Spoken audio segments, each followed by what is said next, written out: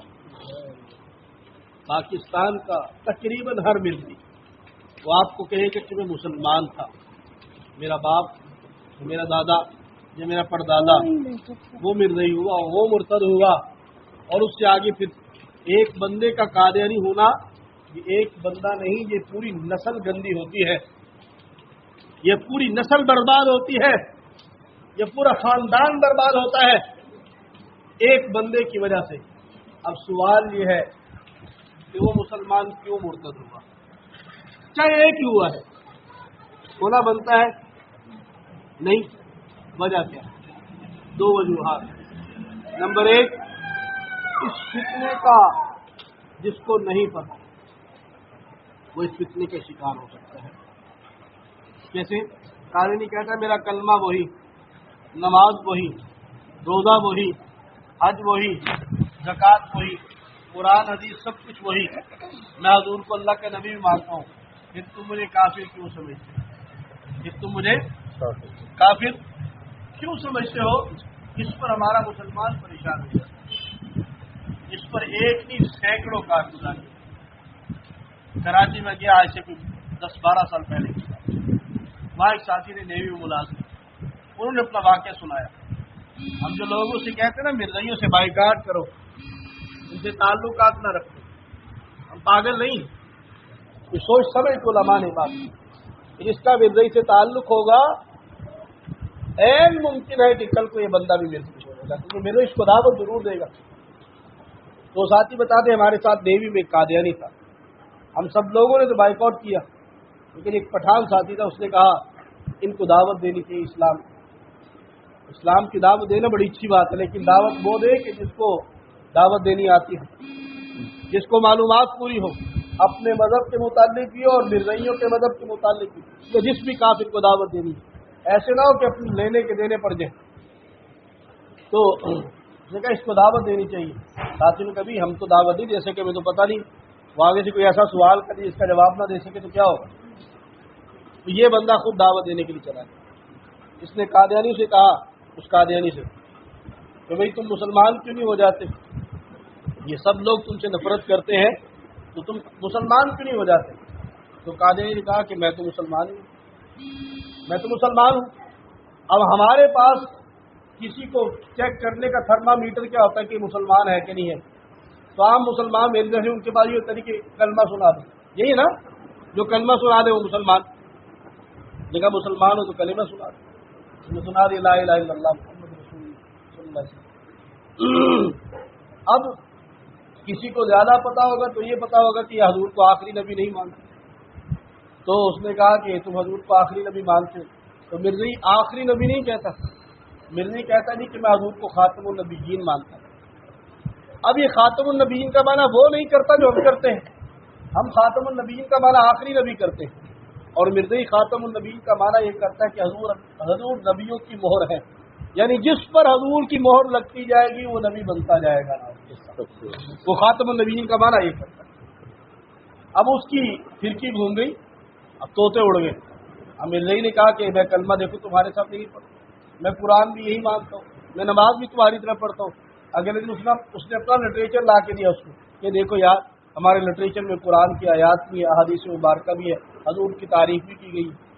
تو اس مسلمان کے دماغ چکرا گیا، مرزائیوں کا لٹریچر پڑھنا شروع کر دیا۔ اس نے کہا چند دن کے بعد وہ مسلمان مرزائی ہو گیا، چند دن کے بعد وہ مسلمان مرتد ہو گیا۔ اس نے کہا یار تمہارے ساتھ تو ظلم کیا جاتا ہے، تم تو صحیح مسلمان ہو، تم تو بڑے با اخلاق ہو، بڑے با کردار ہو۔ تو یہ وجہ بنتی ہے قادیانی کلمہ کیوں پڑھتا ہے؟ قادیانی یہ کلمہ مسلمان کو دھوکہ دینے کے لیے پڑھتا ہے۔ کسی نے کہا تو مرزائی سے پوچھا کہ تم جب نبی بدلتے ہو تو کلمہ کیوں نہیں بدلتے؟ ہر نبی کا کلمہ جدا رہا ہے، لا الہ الا اللہ، آدم صفی اللہ، نوح نبی اللہ، ابراہیم خلیل اللہ، اسماعیل ذبیح اللہ، موسیٰ کلیم اللہ، داؤد خلیفۃ اللہ، عیسیٰ روح اللہ علیہ السلام، اور محمد رسول اللہ صلی اللہ علیہ وسلم۔ اب تم کیوں نہیں کلمہ بدلتے؟ تو اس نے کہا کلمہ وہاں بدلا جاتا ہے جہاں پر نبی بدلتا ہے۔ ہمارا عقیدہ تو یہ ہے کہ مرزا قادری دوسرا محمد رسول اللہ ہے نا، اور کہتا ہے کہ جب ہم کلمہ پڑھتے لا الہ الا اللہ محمد رسول اللہ صلی اللہ علیہ وسلم تو ہم حضور کی نبوت کا بھی اقرار کرتے ہیں اور مرزے کی نبوت کا بھی اقرار کرتے ہیں۔ اب مجھے بتائیے کہ یہ کلمہ پڑھنے سے مسلمان ہو گئے یا کافر ہو گئے؟ ہاں، تو میں نے گزارش کی تھی عقائد اسلام میں سے ایک کا بھی انکار کر دیا تو مسلمان نہیں رہے۔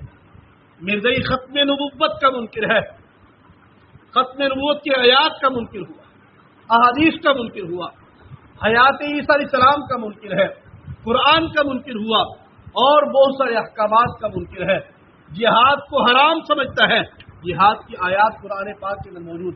مرزا نے لکھا چھوڑ دو ہے دوستو جہاد کا خیال، دین میں حرام ہے، اب جنگ اور قتال۔ کہتے ہیں جہاد کا خیال ہی چھوڑ دو، جنگ و قتال کرنا اسلام کے اندر اب حرام ہو چکا ہے۔ اور مرزا قادری مرزائیوں کا عقیدہ کیا ہے کہ قرآن دنیا سے اٹھ گیا تھا، یہ قرآن سارا مرزا قادری پر دوبارہ اتارا گیا۔ یہ کتاب دیکھ رہے ہیں، اس کا نام کیا ہے؟ تذکرہ۔ اس کے سرے ورق کیا لکھا ہے مرزا؟ تذکرہ یعنی وحی مقدس۔ آپ بتائیں کہ جب آپ کے ذہن کے اندر وحی مقدس کا نام دیا جاتا ہے تو کون سی کتاب آتی ہے؟ قرآن پاک۔ اس نے کہا کہ یہ وحی مقدس ہے، یہ تذکرہ یہ وحی مقدس ہے۔ اور آگے چل کے کیا لکھتا ہے اس کے صفحہ 548 پر؟ اس نے لکھا قرآن کیا چیز ہے؟ کہتا قرآن شریف خدا کی کتاب اور میرے منہ کی باتیں ہیں۔ یعنی قرآن دو چیزوں کو کہا، کہتا ایک اللہ کی کتاب اور دوسری میرے منہ کی۔ کہتا میں جو منہ سے بکواس کرتا ہوں اور بکتا ہوں وہ بھی قرآن ہے۔ جی تو قرآن جو دو مانتا ہے وہ مسلمان ہے، جو محمد دو مانتا ہے وہ مسلمان ہے، جو خود کو خدا کہے وہ مسلمان ہے، جو خود کو خدا کا بیٹا کہے وہ مسلمان ہے، جو خود کو خدا کا باپ کہے وہ مسلمان ہے۔ جی یہ سارے عقائد، یہ میں نے کتاب تھوڑی لکھی، یہ مرزائیوں کی اپنی کتاب ہے، اس کو چھاپنے والا مرزائی ہے، اس کو لکھنے والا مرزا قادیانی ہے۔ تو یہ عقائد کن کے کہلائیں گے؟ یہ مرزائیوں کے عقائد کہلائیں گے نا۔ اسلام کے عقائد وہ کہلائیں گے جو محمد رسول اللہ صلی اللہ علیہ وسلم نے بیان کیے ہیں، مرزائیوں کے عقائد وہ کہلائیں گے جو مرزا قادری لکھ کر گیا ہے۔ یہ مرزائیوں کے عقائد ہیں۔ اور مرزے کے بیٹے نے لکھا، کسی نے پوچھا قرآن کے ہوتے ہوئے